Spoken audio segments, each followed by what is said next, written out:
Hey y'all, it's Lippy. We have finally made it to the Pesto Challenge. I was down at Deep South Homestead visiting Danny and Wanda. I think it was in March. And I brought down a basil plant. Oh, it was about that big. And I planted it in the Queen Dome. I had started from seed. And Miss Jan at Not a Real Farm said, "Oh, we need to make a pesto." And then Wanda said something, and then I said something. And by the end of the day, we were challenging each other. So this is going to be in a collaboration video. I guess that would be in the playlist. Look under it. But it's going to be a challenge between us three ladies. Miss Wanda at Crazy Days, Miss Jan at Not a Real Farm, and yours truly, Miss Lippy. So I accepted the challenge, Miss Jan.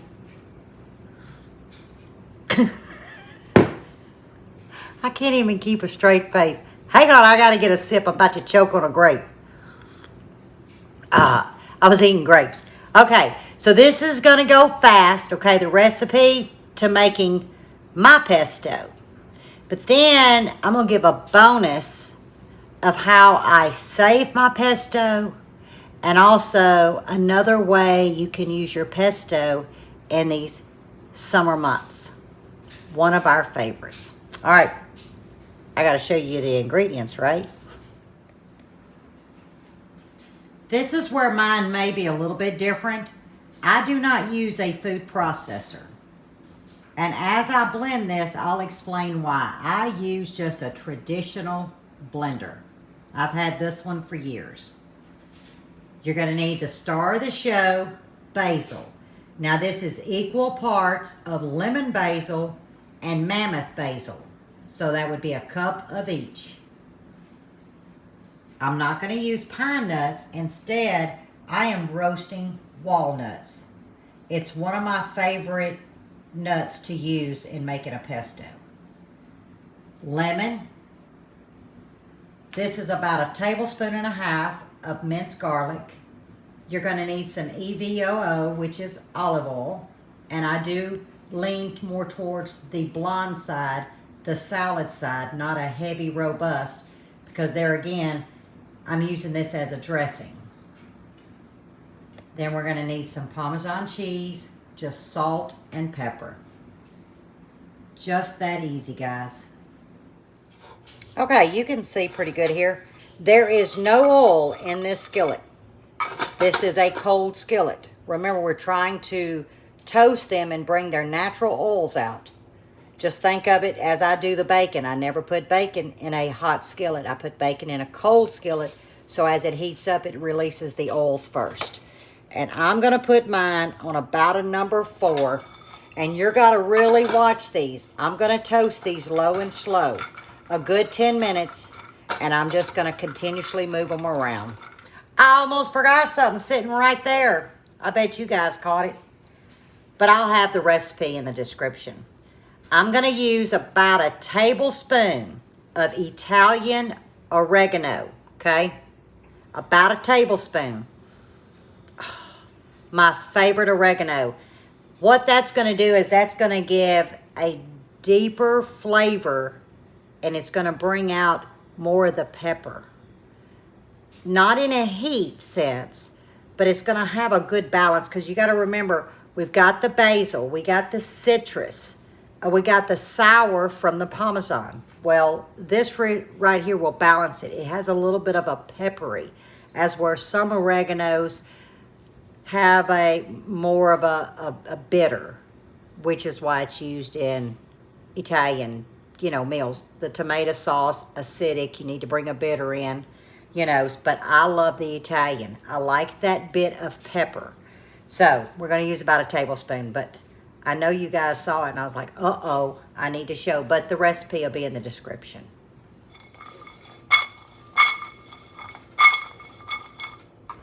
Okay, the walnuts are going in, -1, but we're going to catch it. Now, I did let them cool off, okay? And if you're asking about a measurement, This is about a half a cup. And the first thing we want to do is get this blended. Pesto should be like a spread. And that's why I use a blender when I'm dealing with sauces, pestos, anything that I need a spread, it's going to be in a blender because it's going to bring it in, bring air to it, and everything incorporates correctly. This may be a little bit loud. Okay, I'm going to show you. It's perfect. Y'all, when you toast your nuts, pecans, pine nuts, walnuts, pistachios, whatever your choice is, if you just lightly toast them, oh, the flavor. The next thing I'm going to do is I'm going to use some lemon. If I had to measure, because I've got to give y'all ingredients, I would say about 2 tablespoons, okay? Now, we're going to go in with the garlic, okay? That was, what did I tell y'all, about a tablespoon and a half of minced garlic, and that's all we're going to do. We need to blend this together. Now I'm going to put in my Italian oregano, and all I'm doing is pulling the leaves down opposite of how they're growing. Okay, we're going to add a generous amount of salt, probably about a teaspoon. Same as the black pepper. And now, the star of the show, the basil.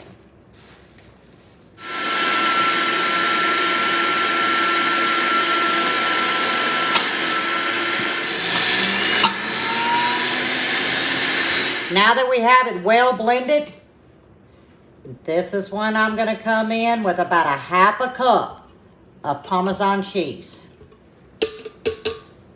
That looks good. It smells good.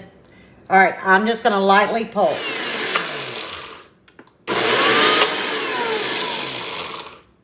Perfect. Here's the consistency, guys. And that's what you want. Now, you can go a little bit thinner if you're planning on rolling it in pasta. But I'm going to use mine as a spread, and I'm also going to be freezing this. So let's get to freezing some. This makes quite a bit, guys. Smells amazing. You know what? I might need to sample it in case I need to add some, right?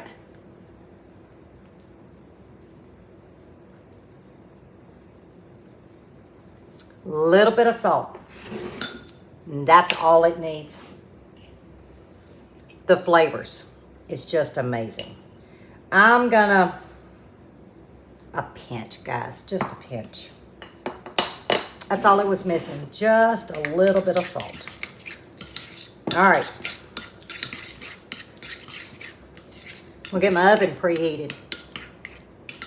You're like, what? Told you I was gonna do a little recipe. Now we're fixing to make bruschetta. We're gonna tweak it a little bit. So I'm gonna drop the camera down. Let's get our afternoon snack ready to go in the oven. Then I'll show you what I do with the rest of the pesto.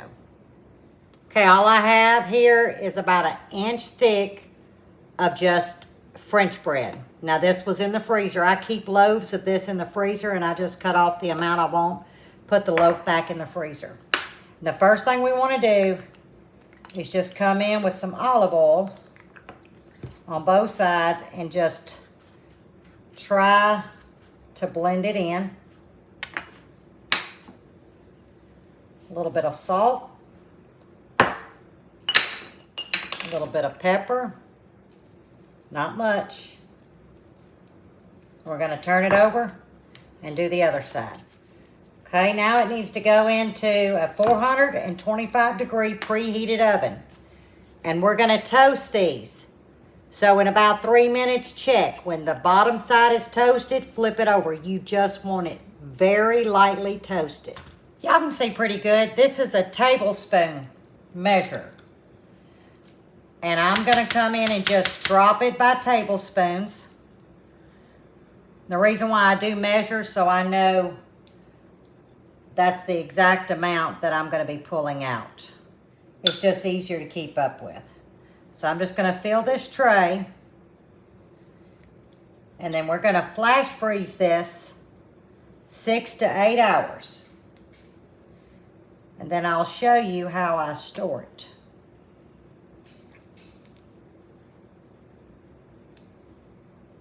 They're toasted on both sides. You hear that crunch, but it's still soft in the center. Ooh, that was hot. Okay, now, this is where we're gonna use the pesto. Oh, on that warm toast. What? This is a chef orange tomato from House Tool. But we're not stopping there. Yeah, a little bit more salt. A little bit more pepper. Now remember, this is always to taste, guys. All right, 1 piece of mozzarella cheese. I should have grated it. I was lazy today. But we're not done yet. We're gonna get this back in the oven under broil just till this cheese starts to melt, okay? Y'all. Oh my word. We're not stopping there. We're gonna put a little bit more Parmesan cheese on it. What? I don't know which one I want. Because I have to share them, right? Okay. I'm gonna choose this one. Can y'all see? Yes, I have a light right here because my upper light went out. Okay, here goes. You gotta try it.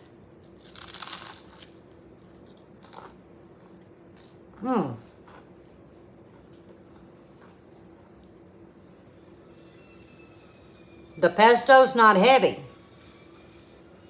You getting it, but that saltiness from that cheese, that sweet from that tomato. It's all about texture, guys. You got crusty bread. You got that smooth pesto. It's starting to come in. Then you pick you a low acidic tomato. Red tomatoes will do great too, but that sweetness, then you come in with that cheese, it gets that briny salt. Y'all, this is heaven. It makes a mess now, but it's heaven.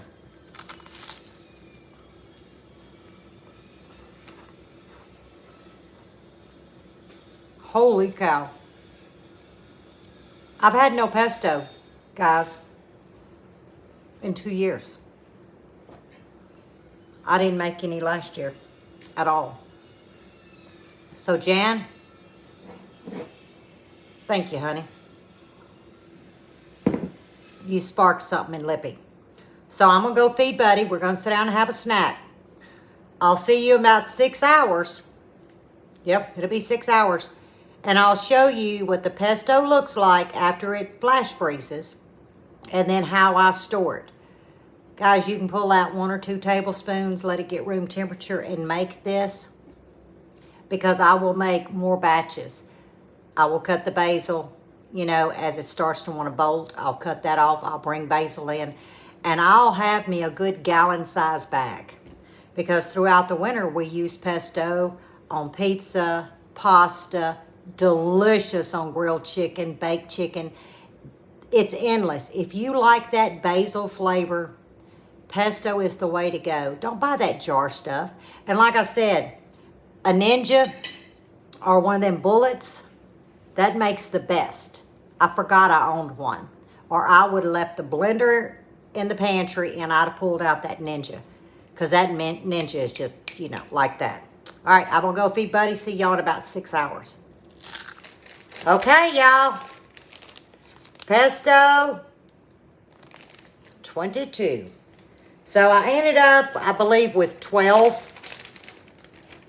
tablespoons. Have them in a Ziploc bag.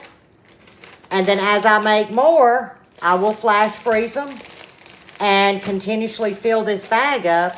And I hope to get about 2 gallons. That'll carry me till next year. I don't know anything about freeze drying because it does have oil in it. I'm not sure freeze drying can take, because these are not going to get extremely rock hard. But what they do is it flash freezes enough that they stay separated. So there you have it. Us 3 ladies with our pesto challenge. You got to try all 3 recipes. All fun aside, these are 2 amazing women that I have the privilege to call my friends. Very talented, very knowledgeable. But the one thing we all have in common is we enjoy a little laughter. And guys, with the times that we're in, who doesn't need a little laughter? So, game on, girls. Stay safe, stay well, and God bless. I couldn't have been in better company with this challenge. Bye, guys.